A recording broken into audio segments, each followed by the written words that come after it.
the African woman who stopped an empire with strategy, not force. When we think of resistance against imperial powers, images of armies clashing and swords clanging often come to mind. Yet history is filled with leaders who achieved greatness through intellect, strategy, and psychological mastery rather than sheer force. One of the most remarkable among them is Queen Nzinga of Ndongo and Matamba, a woman whose brilliance in diplomacy and cunning reshaped the balance of power in 17th century Central Africa. Nzinga was not merely a warrior queen, she was a strategist who understood that sometimes the greatest victories are won not on the battlefield, but in the mind of the opponent. Through negotiation, manipulation, and bold adaptability, she held the Portuguese Empire, a powerful European colonial force, at bay for decades. Her story is one of intelligence, resilience, and vision, and it challenges traditional notions of how empires rise and fall. Early life and the making of a strategist. Nzinga was born around 1583 into the royal family of the Kingdom of Ndongo, located in what is now Angola. From a young age, she was immersed in the political intricacies of court life. Her father, King Kiluanji, ruled a kingdom that faced both internal rivalries and the growing influence of Portuguese colonizers. Nzinga learned early that survival in such an environment demanded more than bravery. It demanded strategy. She observed the ways her people navigated the threat of Portuguese expansion. She watched as the empire sought to control trade, impose tribute, and exploit divisions among African states. These early experiences would shape her lifelong approach: understand your opponent, anticipate their moves, and turn their assumptions to your advantage. By the time she became queen in 1624, Nzinga had already mastered the art of court diplomacy. She was fluent in multiple languages, including Portuguese, which allowed her to negotiate directly with colonial officials. She had a keen understanding of both European and African political systems. Diplomacy as a weapon. One of Nzinga's most famous acts of strategic genius was her approach to diplomacy. In 1622, she negotiated with the Portuguese governor of Luanda to secure peace for her people. Historical accounts tell of a famous moment in which Nzinga, refusing to kneel before the governor, instead used a servant as a human chair, demonstrating both respect and defiance simultaneously. Nzinga's diplomacy was rooted in pragmatism. She understood that open conflict with the Portuguese, a technologically superior power with firearms and mercenary forces, would be devastating.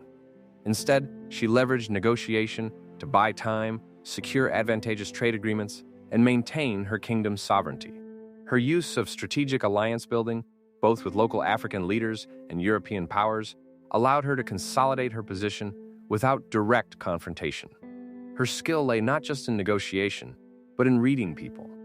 She knew when to pressure, when to concede, and when to exploit her opponent's arrogance. Psychological warfare, outsmarting the enemy. Nzinga's mastery extended beyond diplomacy into the realm of psychological warfare. She understood that wars are often won in the minds of leaders and populations long before the first battle is fought.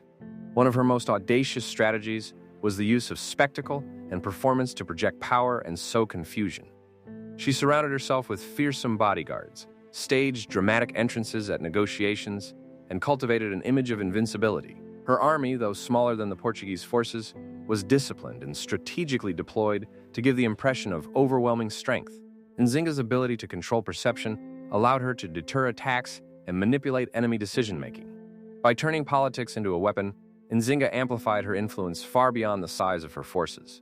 Psychological manipulation, not brute force, became one of her most powerful tools. Adaptability, thriving in a changing world. Perhaps the most remarkable aspect of Nzinga's leadership was her adaptability. Over her decades-long reign, she faced shifting alliances, betrayals, famine, and the constant threat of Portuguese invasion. Instead of rigidly adhering to tradition, she evolved her strategies to match the circumstances. After the Portuguese invaded Ndongo in 1626, Nzinga fled to the neighboring kingdom of Matamba. There, she rebuilt her power base through careful alliances, strategic marriages, and military reform. She integrated local warriors into her army, trained new units, and adapted European military techniques to her advantage. By the time she returned to Ndongo, she had created a hybrid system that blended African and European practices. Nzinga's adaptability also extended to social and cultural policies. She embraced new religious practices when useful, converting to Christianity for political leverage while maintaining traditional authority at home. She was not bound by ideology, she was bound by strategy. Her goal was clear: the survival and autonomy of her people.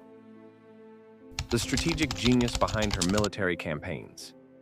Though Nzinga is often remembered as a warrior queen, her military successes were rooted in strategy, not reckless aggression. She understood that smaller forces could defeat larger ones if deployed intelligently. She utilized guerrilla tactics, striking where the enemy least expected it, and retreating before they could retaliate. These tactics were combined with diplomacy, turning potential enemies into allies, or at least neutral parties, before battles even began. In one famous campaign, Nzinga allied with Dutch forces, exploiting European rivalries to counter Portuguese expansion. By carefully managing alliances, she created a buffer that protected her kingdom while weakening her adversaries. Legacy. More than a warrior, Nzinga ruled for over 30 years, a period marked not by conquest alone, but by resilient statecraft, strategic foresight, and psychological mastery. By the time of her death in 1663, she had secured the autonomy of her kingdoms, preserved her people's culture, and established a model of leadership that emphasized intellect over brute force. Her story challenges the conventional narratives that reduce African leaders to mere warriors. Nzinga was a master strategist, a diplomat, and a psychological tactician. She wielded influence not through fear alone, but through understanding human behavior, manipulating perception, and making alliances when others would have chosen battle. She proves that effective leadership is about insight, adaptability, and strategy, not just force. In a world where historical memory often celebrates conquest, Nzinga reminds us that intellect and cunning can achieve what armies sometimes cannot. Lessons from Queen Nzinga. 1. Knowledge is power. Understanding your opponent, environment, and allies is often more valuable than raw strength. Nzinga studied the Portuguese, their tactics, and their psychology to stay one step ahead. 2. Perception matters. How you are seen can be as important as what you control. Nzinga cultivated an image of invincibility, deterring enemies before battle even began. 3. Adaptability wins. Flexibility in tactics, alliances, and strategy allows leaders to survive and thrive in changing circumstances. 4. Diplomacy as a weapon, negotiation, alliances, and subtle influence can achieve what military might alone cannot. 5. Strategy over force, intelligence, cunning, and foresight can stop empires without firing a single shot. Queen Nzinga of Ndongo and Matamba stands as one of history's most brilliant strategic minds. Nzinga proves that true influence comes not from armies alone, but from wisdom, strategy, and the ability to understand and outmaneuver your opponents. Engage with history. If you were inspired by Queen Nzinga's brilliance, subscribe for more stories of powerful women and forgotten histories.